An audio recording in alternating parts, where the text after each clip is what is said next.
Halo semuanya, apa kabar? Semoga dalam keadaan sehat selalu. Kali ini saya akan menceritakan alur cerita film yang berjudul Fabricated City. Oke, langsung saja.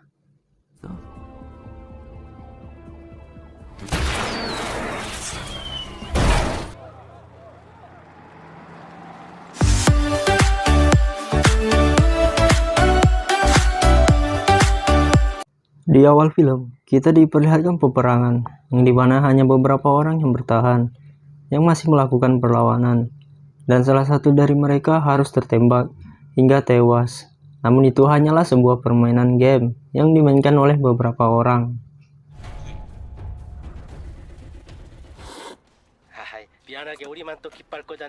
Pria ini bernama Kwon Yo, yang sangat ahli dalam strategi bermain game, hingga dijuluki Daejang. Pada saat itu, ibunya menelpon menyuruhnya pulang untuk mematikan gas di rumah. Namun, dia tidak menghiraukannya. Tak lama, seorang wanita yang ketinggalan HP-nya menelpon Kwon Yo dan ingin Kwon Yo mengantarkannya dengan memberi imbalan 800.000, dan Kwon Yo pun mengantarkannya ke rumah gadis tersebut. 저기요. Keesokan harinya, saat terbangun, polisi menangkap Kwon Yo dengan pisau serta darah yang masih ada di tubuhnya. Kwon Yo menjadi tersangka pemerkosaan dan pembunuhan. Korbannya tak lain ialah perempuan yang meminta HP-nya diantarkan saat malam kemarin. Dan faktanya lagi, Kwon Yo merupakan mantan atlet timnas taekwondo. Dia dipecat karena melakukan kekerasan. 저런 놈이 국가대표였으니. 범행일체를 부인하고 있는 가운데 살해 현장에서 Ibu Kwon Yo pun berusaha mencari pengacara untuk membantu anaknya. Namun, pengacara tersebut tidak dapat berbuat banyak, karena banyaknya bukti yang memberatkan bahwa Kwon Yo lah yang pelakunya. 잘한 소리 안 듣게 하려고 제가 얼마나 다 불리한 증거만 되게 많아가지고 Kwon Yo pun dijatuhi hukuman penjara seumur hidup. Saat di penjara, Kwon Yo mengalami kekerasan oleh napi lain, yaitu yang berkuasa di penjara tersebut, bernama Ma Deok-so. Hari-hari Kwon Yo mengalami kekerasan, hingga Kwon Yo pun menggigit tangannya hingga terluka parah, karena ingin mengakhiri hidupnya.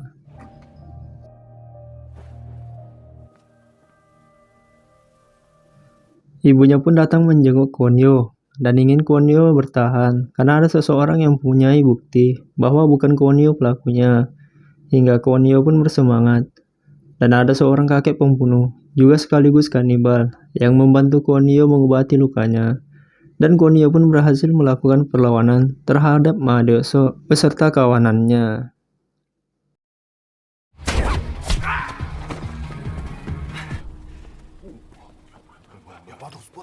Dan tak lama, pengacaranya pun datang mengabarkan bahwa ibu Kwon Yo telah tewas bunuh diri. Dan itu membuat Kwon Yo sangat terpukul. Hingga saat malam hari, dia bermimpi bertemu ibunya.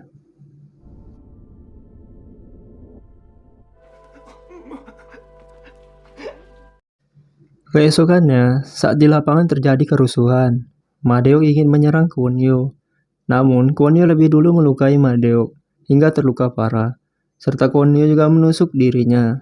Dan ternyata, itu adalah strategi Kwon Yo untuk meloloskan diri, yang dimana dia diajari oleh si kakek kanibal. Saat menuju ke rumah sakit, Kwon Yo berhasil kabur. Pada saat itu, Kwon Yo bisa saja ditembak oleh sipir. Namun sipir tersebut mengurungkan niatnya dan membiarkan Kwon Yo kabur.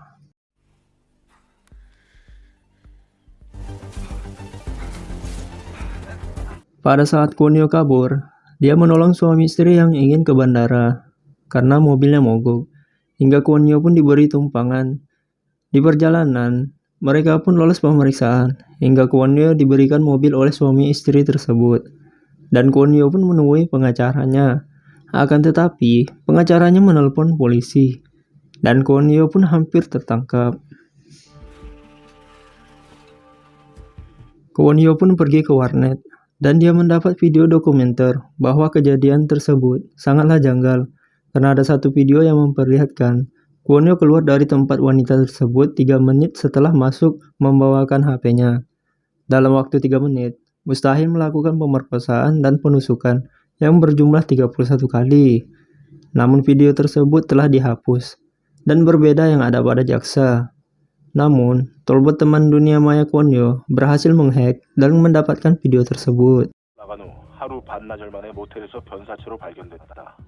대신 무직자였던 Tolbo pun akhirnya mengajak Kwon Yo untuk bertemu di suatu tempat. Kwon Yo pun mengiyakan ajakan tersebut. Dan bertemulah mereka, yang ternyata Tolbo adalah seorang wanita, bukan seorang pria. Dia menggunakan pengubah suara agar orang-orang menyangka dia adalah seorang pria. 당신 앞에 있는 사람 여보세요? 그걸로 음성 변조했어. Kwon Yo pun diajak ke rumah Tolbo, yang dimana pada saat makan mereka kedatangan beberapa orang, dan ternyata mereka adalah teman saat bermain game. Ada Demolition, Hyobei, serta Yong Dosa. Dan ada juga 2 orang yang tidak bisa datang untuk bergabung saat ini. Dan mereka pun berusaha memecahkan masalah Kwon Yo untuk menyelamatkannya dari perbuatan yang tidak dilakukannya. 이거도 나는 충분히 느낄 수 있는데. 이건 느껴. 그럼 이 화면을 봐봐. 대장이 Dimulai dari sebuah mobil yang mencurigakan. Kwon Yo pun dan Demolition pergi ke suatu tempat rongsokan mobil dan menemukan mobil tersebut. Mereka pun membuntuti orang yang mencurigakan hingga ke suatu gedung seperti apartemen. Tolbo dibantu Hyobei dan Yong Dosa berhasil menghack gedung tersebut hingga Kwon Yo berhasil masuk dan menemukan mayat seorang aktor terkenal. Hingga tiba beberapa orang datang dan melakukan hal yang sangat mencurigakan. 쟤네들 지금 뭐 하는 거야? Terungkap fakta bahwa pelaku dari serangkaian manipulasi tersangka adalah pengacara Kwon Yo itu sendiri. Mereka dibayar oleh orang yang ingin menggunakan jasanya, yang dimana mereka akan menghilangkan bukti-bukti seperti sidik jari pelaku dan menggantinya dengan sidik jari orang lain, agar orang lain yang menjadi tersangka. Dan sasarannya adalah pengangguran, serta yang hobi menghabiskan waktu untuk bermain game. 꺼내와야 되겠는데요. 급하게. Kwon Yo pun mengambil sebuah foto yang memiliki sidik jari wanita yang akan dijadikan tersangka. Dan dengan bantuan Tolbo, Kwon Yo berhasil mengetahui wanita tersebut dan berhasil menghack handphone wanita tersebut. Dan Kwon Yo pun terus memantau wanita tersebut, siapa saja yang menelponnya, agar mendapatkan petunjuk. 밤샌 거야? 밥 해줄까? Hingga beberapa saat, wanita tersebut mendapatkan telepon dari seseorang, yang ternyata penelpon tersebut teknik yang digunakannya sama saat Kwon Yo dihubungi, sesaat sebelum ditangkap. Dan Tolbo pun ingin Kwon Yo menelpon si penelpon misterius tersebut untuk melacak lokasinya. Hingga mereka mendapatkan lokasi si penelpon misterius tersebut. Saat Kwon Yo ingin menghampiri si penelpon tersebut, aksi Kwon Yo diketahui, hingga wanita tersebut dibawa kabur oleh seseorang.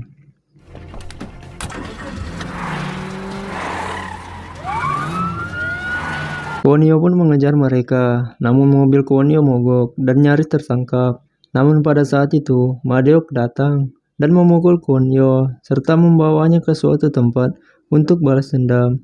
Namun tak lama, polisi mengepung mereka dan Kwon Yo berhasil kabur bersama Tolbo menggunakan mobil.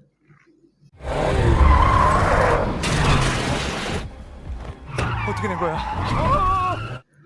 Tolbo menggunakan alat pendeteksi pada Kwon Yo dan berhasil menemukan alat pelacak pada kalung ibunya, hingga Kwon Yo pun harus membuangnya. Mereka pun berhasil selamat dan sampai di tempat mereka. Mereka pun mulai menyusun rencana selanjutnya dan membuat sebuah drone untuk melakukan pengintaian. Mereka pun pergi ke gedung yang dimana di situ juga tempat si pengacara tersebut untuk menyadap pembicaraan orang-orang dari gedung tersebut. Hingga menemukan fakta di sana, terdapat sebuah berangkas data yang pastinya di dalamnya tersimpan sebuah data rahasia yang tidak boleh diketahui orang. Namun Tolbo tidak berhasil menghack tempat tersebut untuk mengambil datanya. 버려. 털보 형님이 만든 대장 알리바나. Kwon Yo pun memiliki sebuah ide, yaitu menghancurkan rencana mereka dengan mengacak-acak bukti rekayasa pembunuhan dan meneror mereka yang terlibat. hingga Kwon Yo berhasil membuat si wanita pembunuh sebenarnya menjadi tersangka pembunuhan. 회장에 찾아 추예리 양이 인기 배우 노준영을 살해하고 Kwon Yo pun menelpon si pengacara tersebut, hingga membuat si pengacara emosi. Pada saat si pengacara menuju ke tempat rahasianya, ternyata Kwon Yo mengikutinya, dan Kwon Yo pun menghajarnya. Dan di situ banyak sekali data-data orang-orang, bahkan keseharian Kwon Yo beserta ibunya. Kwon Yo pun berusaha mencari data-datanya, namun dia tidak mempunyai waktu yang banyak, karena rekan setimnya diculik oleh Ma Deok, hingga dia harus pergi menyelamatkannya. 이겨버려라 그랬는데 괜히 그랬나. 그런 애들 다 죽어. Ma Deok pun ingin menembak mereka satu persatu. Karena Ma Deok tidak terlalu bisa menggunakan senjata, semua tembakannya meleset. Hingga datanglah Kwon Yo menyelamatkan mereka semua, dan berhasil kabur dari tempat tersebut. Namun mereka dikejar oleh Ma Deok.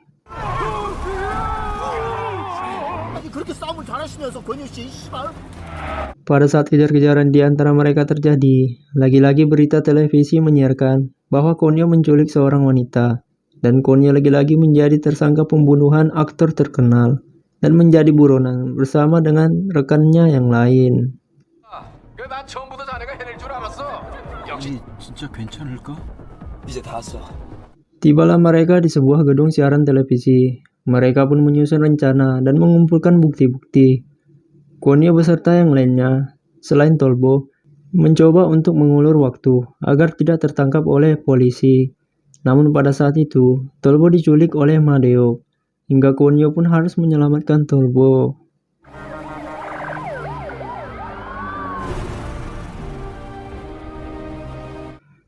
Kwon Yo pun berhasil menyelamatkan Tolbo, dan mereka berpisah di suatu tempat. Dan Kwon Yo pun menyerahkan diri. Juga rekan-rekannya yang lain sudah tertangkap. Hal tersebut membuat si pengacara sangat senang, karena merasa telah menang.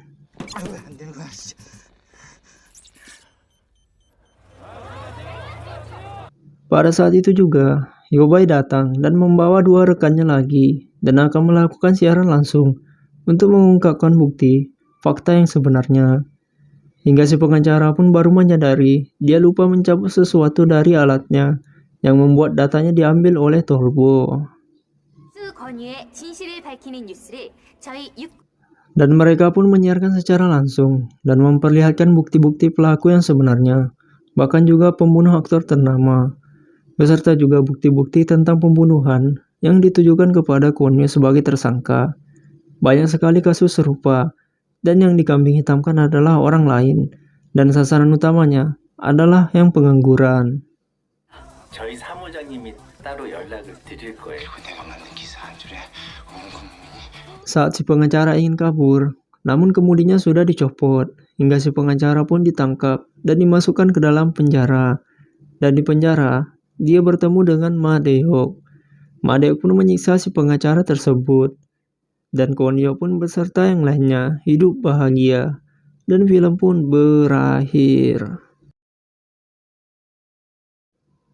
Oke, sekian video kali ini. Semoga kalian semua terhibur. Saya undur diri. See you.